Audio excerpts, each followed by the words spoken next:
Assalamualaikum warahmatullahi wabarakatuh. Bismillah, alhamdulillah, wassalatu wassalamu ala rasulillah, Sayyidina Muhammad ibn Abdillah wa ala alihi wa sahbihi wa mawala ma ba'du. Yang saya hormati Ketua STAI Al-Andina Sukabumi, yang saya hormati para dosen dan seluruh jajaran Sivitas Akademika STAI Al-Andina Sukabumi, yang saya hormati para tamu undangan dan hadirin sekalian, serta para wisudawan dan wisudawati yang berbahagia. Puji dan syukur marilah kita persembahkan kehadirat Allah Subhanahu wa Ta'ala yang telah mencurahkan berbagai nikmatnya kepada kita sekalian. Sholawat dan salam semoga terlimpah curah kepada baginda Nabi besar Muhammad Sallallahu Alaihi Wasallam, pada keluarganya, para sahabatnya, para pengikutnya termasuk kita selaku umatnya hingga akhir zaman.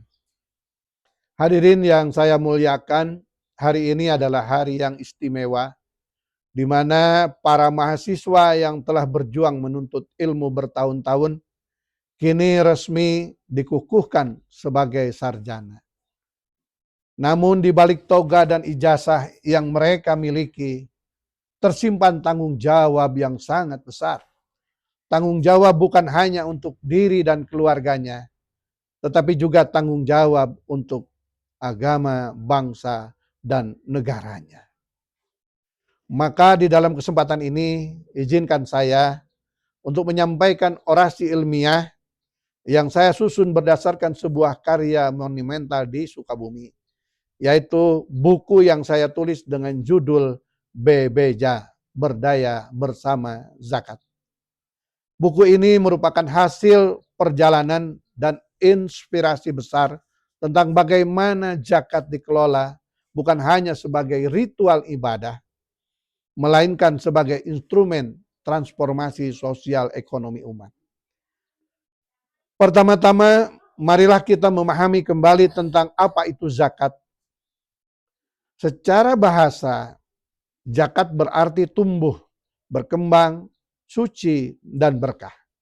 Sedangkan secara syariat, zakat adalah kewajiban bagi seorang muslim yang sudah mampu untuk mengeluarkan sebagian dari hartanya dengan ketentuan tertentu, kemudian diberikan kepada golongan yang berhak menerimanya atau yang disebut dengan mustahik.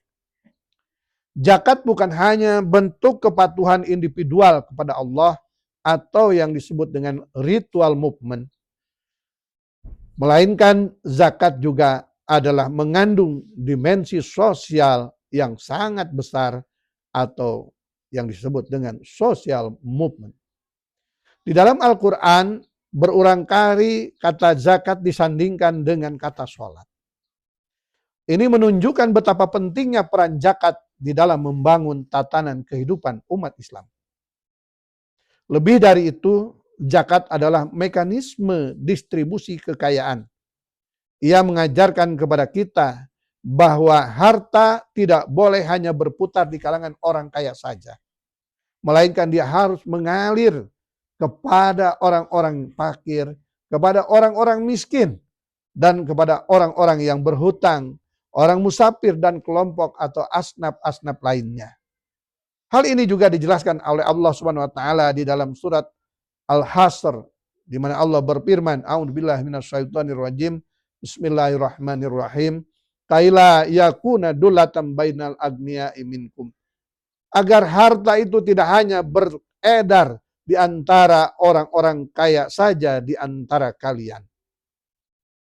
Dalam konteks inilah zakat hadir bukan hanya sebatas kewajiban tahunan, akan tetapi zakat hadir sebagai solusi strategis untuk mengurangi kemiskinan, untuk menghapus kesenjangan, dan untuk membangun solidaritas sosial.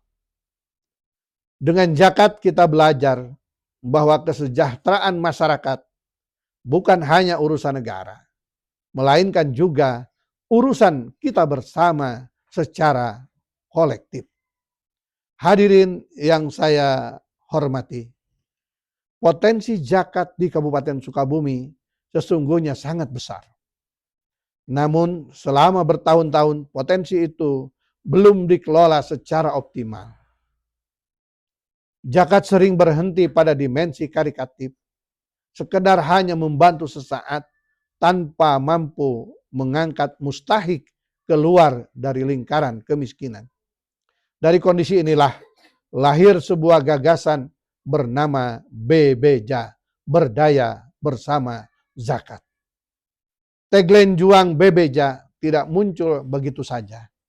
Ia lahir dari refleksi panjang, pengalaman lapangan, serta keprihatinan yang mendalam terhadap realitas kemiskinan di Kabupaten Sukabumi. BBJ merupakan semangat juang yang berupaya menjadikan zakat sebagai instrumen pemberdayaan, bukan hanya sekedar pembagian atau distribusi semata. Dari tagline inilah muncul spirit baru bahwa zakat harus membawa mustahik naik kelas. Bahwa penerima zakat hari ini tidak boleh selamanya menjadi mustahik terus, tetapi pada suatu saat dia harus menjadi orang yang lebih bagus, orang yang lebih mampu, orang yang mampu memberikan, membantu kepada sesamanya atau merubah menjadi mujaki. Dengan kata lain, BBJ adalah gerakan sosial untuk mengubah pola pikir dan paradigma di dalam pengelolaan zakat. Selanjutnya, apa sebenarnya makna BBJ? Konsep BBJ berdiri di atas 3 pilar yang disebut dengan bejaan, berean, dan jagaan. Bejaan ini berarti dilatih dan dididik. Dalam hal ini, mustahik yang menerima zakat tidak boleh dibiarkan begitu saja. Oleh karenanya di dalam pendistribusian dana zakat infak sodako itu, kita melakukan semacam seleksi. Mana mustahik yang biasa menerima secara konsumtif dan mana mustahik yang bisa kita berdayakan, kita berikan semacam capacity building untuk meningkatkan kemampuan yang dia miliki sesuai dengan sesuai dengan talenta yang dia miliki. Oleh karenanya bagi mustahik yang dia memiliki talenta, maka kita berikan dia ilmu, keterampilan, dan pembinaan agar siap melakukan transformasi diri.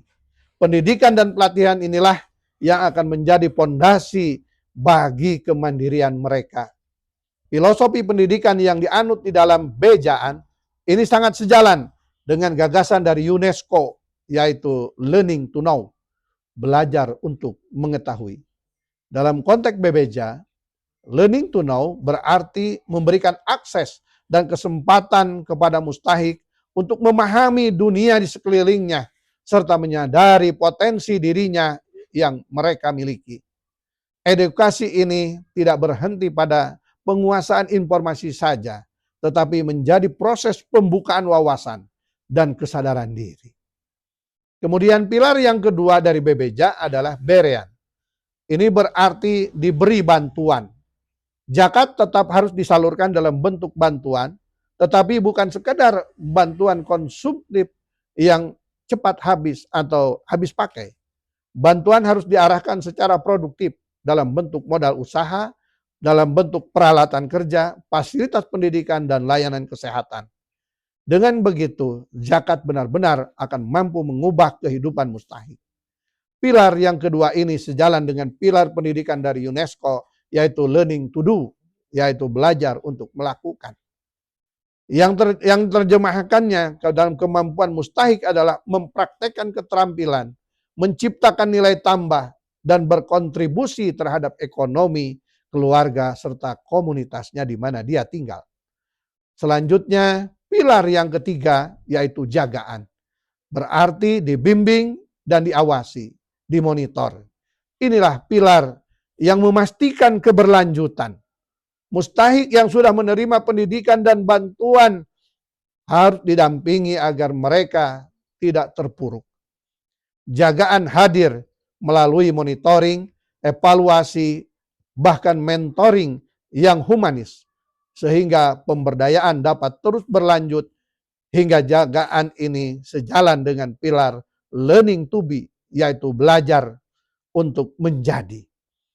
Dalam konteks zakat, jagaan membantu mustahik untuk tumbuh menjadi yang tidak hanya bisa bekerja, tetapi juga memiliki jati diri, ya, karakter dan arah hidup yang jelas.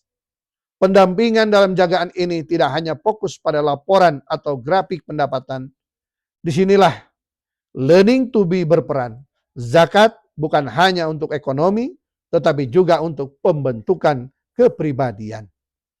Ketiga pilar ini, yaitu bejaan, berean, dan jagaan, menjadi pondasi utama konsep bebeja. Dengan pendekatan ini, zakat tidak lagi berhenti sebagai ibadah ritual, melainkan menjadi investasi sosial jangka panjang. Bebeja ingin menghadirkan zakat yang berdaya, zakat yang produktif, dan zakat yang transformatif. Hadirin yang saya hormati, lebih jauh konsep bebeja sejalan dengan maqasidus syariah atau tujuan-tujuan utama syariat Islam.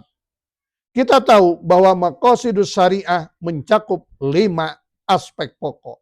Yang pertama, menjaga agama.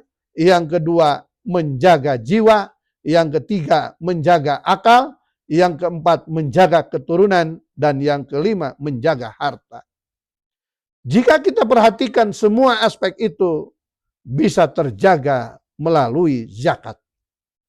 Zakat bisa menjaga agama karena ia memperkuat ukhuwah, memperkuat solidaritas, dan memperkuat nilai-nilai ibadah umat Islam. Zakat juga bisa menjaga jiwa karena mustahik dapat memenuhi kebutuhan dasar kehidupannya sehingga martabatnya terlindungi. Zakat juga menjaga akal karena zakat bisa digunakan untuk mendukung pendidikan, beasiswa, literasi umat, dan pendidikan generasi Quran. Zakat juga bisa menjaga keturunan karena ia mendukung layanan kesehatan, mendukung kesejahteraan keluarga. Zakat juga menjaga harta karena harta yang dikeluarkan itu menjadi suci, berkah, terhindar dari sifat tamak, dan juga bisa tumbuh dan berkembang. Dengan demikian, bebeja adalah implementasi nyata dari maqasidus syariah di tingkat lokal, khususnya di Sukabumi.